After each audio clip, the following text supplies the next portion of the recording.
Without further ado, please give a warm welcome to Kate Broug.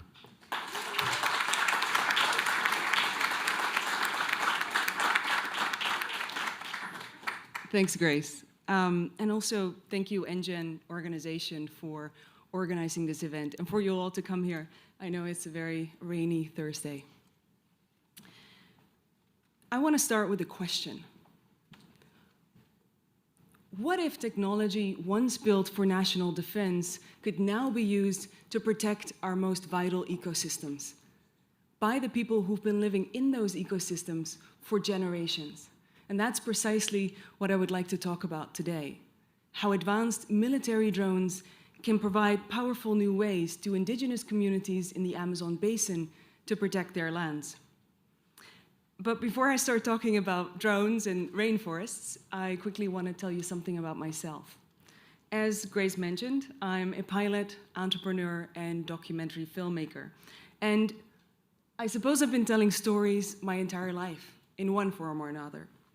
As a child, growing up in the Netherlands, I started in ballet, and I quickly became enamored by the rigor and the discipline and the physicality of dance. And eventually, I moved to the United States, actually to New York, with a little bit of money and a few clothes, but with 5 scholarships and a dream to study the Martha Graham technique. While I was pursuing dance professionally, I also studied journalism in the evenings. Then, through a series of events, which is a completely different story, I fell in love with aviation. A friend of mine was a pilot, and he encouraged me to do what every ballerina should do, is get my pilot's license. And I did. I fell in love with the rigor and the discipline that flying took, but also the technicality of it. And it led through a form of exploration beyond any of my imagination. That's where the documentary series First Flights with Kate Broug began, which I produced with an extraordinary group of people, and again, led to a form of exploration beyond any of our imaginations. We recovered lost airmen in the North Sea. We traveled to Wales and Iceland to study historic plane wreckages, and this was my most recent expedition, a 3,700-mile cross-country flight in my own 1943 open cockpit biplane. And the purpose of that flight, as Grace mentioned, was to retrace the routes of the women Air Force service pilots of World War II. So that was really cool. Those experiences showed me that First Flights wasn't only focusing on aviation and the many sides of aviation, but it was focusing on aviation as a force for good. One morning during one of our production meetings, we stumbled upon this article about how indigenous communities in Guyana were using drones for Amazon conservation. And that reminded us, right? Amazon conservation is one of the most pressing global issues we face today, that the Amazon rainforest is the largest carbon sink on this planet, and it's being deforested every single day. In short, the fate of the Amazon rainforest affects everyone in this room and everyone on this planet. And that's when we decided, really there and then, that we wanted to pursue this story.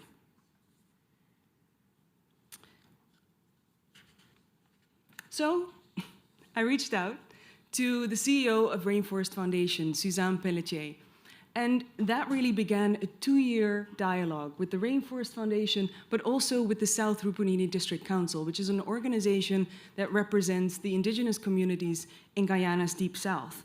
And, you know, that dialogue took a minute, but eventually we were invited by the Wapichan people of the village of Ashalton to tell us their story about the deforestation of their ancestral homeland. And so in August 2024, cinematographer Fernando Urdapicheta, who has been with me truly through thick and thin, field director Cameron Ellis and I went on expedition to Guyana. And I just want to show you the first minute of our documentary, which is scheduled to premiere this November. Guyana's capital, Georgetown, South America's northeast coast. It's a nation about the size of Great Britain, but with a fraction of its population. Getting here has been a battle in itself. Mountains of permits, endless red tape. But finally, I've arrived to tell a story some don't want told. What are the biggest fights that you're fighting right now? One of the biggest fights that we have right now is the mining. Of the illegal mining that's tearing up rainforests, contaminating rivers, killing wildlife, all while the authorities do little. So we have our arms around it to a very satisfactory extent. Now, Guyanese communities are fighting back, armed with satellite-linked drones. Drone mapping help us to identify deforested areas. But will it be enough to save their ancestral lands? So, before I continue about drones, I just quickly want to emphasize the courage that the Wapichan people had to trust us with their stories. Our visit came at a particularly difficult time. Locally, the village had just suffered from a double malaria outbreak. Nationally, a government unsupportive of indigenous rights had just been elected. And geopolitically, there were border disputes on the border with Venezuela. But also, I almost forgot to tell you, the guy blurred out here was a man who followed us around wherever we went. And the villagers told us that he was a spy from one of the mining companies. And so despite all of these external pressures, the Wapichan were determined to tell us their story about how they use technology and tradition to protect their forests. Many of you here may know that drones have been part of Amazon conservation for nearly a decade, and they're part of a very ingenious aerospace program that consists of these 4 steps. First, satellites in space detect forest cover changes. Then, data is sent to Earth. That data is being processed in local data hubs, and then that data is being sent to local communities closest to the threat areas, where drone pilots fly drones to detect illegal activity and document evidence. And this chain works. Communities using this program have seen 52% less deforestation in the first year alone. A man who knows all about this program is Ezra Jeffries. This is Ezra. He is a Wapichan drone pilot. Great guy. Before drones, he would monitor the rainforest on foot, in his flip-flops, with his backpack on, walk into the rainforest. And he would often risk encounters with armed miners. So that was incredibly dangerous for him. So after drones, his work became exponentially more safe. But the drones that Ezra and his colleagues fly are still the drones that you and I can buy at Best Buy. So imagine, and I really want you to really imagine, what they could do with more advanced technology. Technology that we use for trivial and much less important projects. In fact, I want you to think big. If we know for a fact that the deforestation of the Amazon rainforest has a critical impact on our global climate, and we know for a fact that indigenous monitoring drastically impacts the deforestation rates, what could they do with very advanced technology, the most advanced technology we have? I couldn't get that thought out of my head. So when I returned to New York, I started lobbying several aerospace companies. And eventually, that led me to Aero Group, which is a company that produces this drone, the RQ-35 Hydron, which is a reconnaissance drone built specifically for the military, built specifically for surveillance in war zones. And this drone is actually being flown right now on the battlefields in Ukraine. Besides the obvious difference in size and shape, it's superior to the drones that the Wapichan people fly in so many ways. Here you can see all the many different ways, but I just want to emphasize 3 principal differences. First, the RQ-35 can fly 4 times the time on station, and it does so silently. The current drones in use are noisy, and miners can hear them coming from a mile away. Second, the RQ-35 can map out an area 3 times the size greater, 45 square kilometers. But most importantly, the RQ-35 has infrared capabilities, which means that even after mining equipment is switched off, the RQ-35 can still detect that mining equipment 24 hours later. So that's quite significant. Drone technology like this is currently only in the hands of the military and the government. But we're super excited to announce that in 2026, we'll be testing out its conservation potential with an indigenous community in Brazil. And we're doing that with the help of the Rainforest Foundation.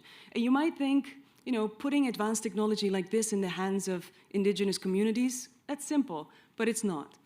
Costs, regulations, governance, and even politics of nations that sometimes oppose indigenous rights are just a few of the challenges that we'll face, but we're slowly mapping out those challenges, and we're building a framework for responsible use.